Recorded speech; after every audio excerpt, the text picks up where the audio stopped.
Today, we're pulling back the curtain on the world of independent filmmaking. It's a world that runs on pure passion, it's defined by incredible struggle, but in the end, it's all about bringing a single, powerful vision to life.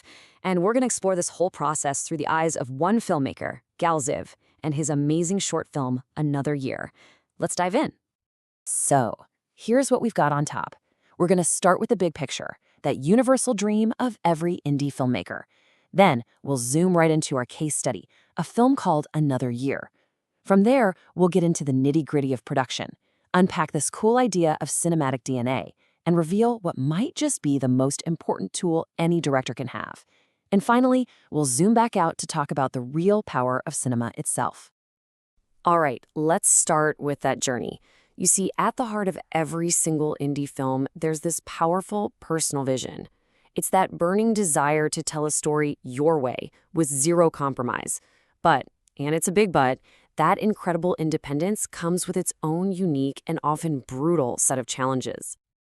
And really, this is the big question, isn't it? What does it actually take? It's not just about having a nice camera or a big budget. It's about sheer perseverance. It's about creative problem solving. And it's about having this deep, unshakable belief in the story that you absolutely have to tell. It's a question of grit, just as much as it is a question of art. This quote from the filmmaker Gal Ziv just nails it. Think of it like this.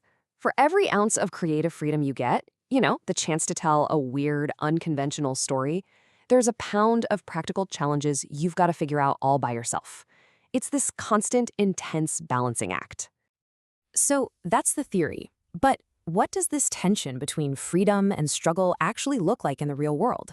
Well, let's use Ziv's short film Another Year as our case study to really see these ideas in action.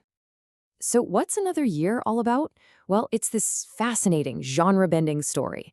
On the surface, it's a drama about a retired Navy officer who's living completely alone on his yacht. But it's wrapped in this really cool, high-concept sci-fi idea. He starts getting a distress call that seems to be coming from 1947. Okay, so let's walk through it. It starts out simple enough. A man alone on his boat. Then, bam, this impossible connection is made through an old radio. But the story isn't about flashy time travel. It's about how this strange, eerie call drags our main character into an emotional spiral that completely blurs his past and his present. The psychological tension is the story. It's a really cool concept, right? But how in the world do you actually get something like that made, especially with no big studio budget? Well, this brings us to the brutal, but also beautiful reality of production. 2.5. That's it. That's the number of days they had to shoot the entire film, 2.5 days. And the whole thing was shot out at sea. Just think about that for a second. There is absolutely no room for error, no time to waste. Every single decision, every single shot has to be perfect. This really breaks down the two kinds of problems Ziv was solving at the exact same time. On one hand, you have the logistical nightmares, right? Finding a very specific type of 1970s yacht and then convincing its owner to let an 8-person film crew take over. But then you have the creative challenge. How do you make a long, one-sided radio conversation feel suspenseful and exciting? That time crunch meant every little choice, a look from the actor, a moment of silence, a creepy sound effect, had to carry the weight of the entire story. So surviving the shoot is one thing, but where does that artistic vision, that style, even come from? This next part explores this really cool idea of a filmmaker's unique creative signature. Ziv describes this really interesting process. He says his true influences don't always show up when he's planning. No, they reveal themselves later, in the quiet of the edit.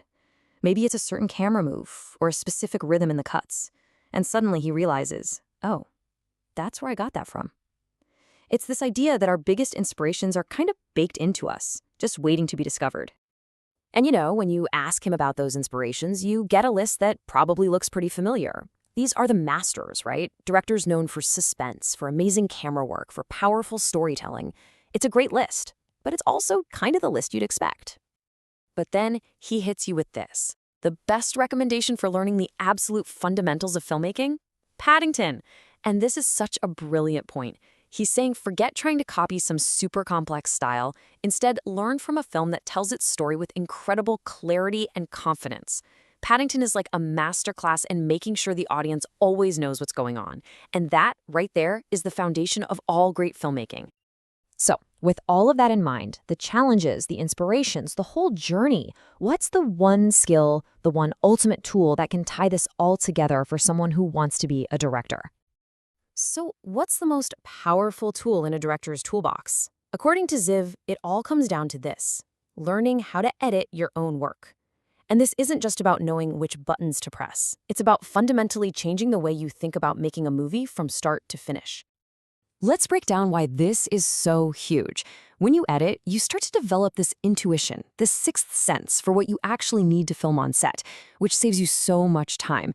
You stop just shooting for the edit, and you start thinking like an editor, which helps you find creative solutions when things go wrong on set, and they always do. It's about more than just piecing shots together.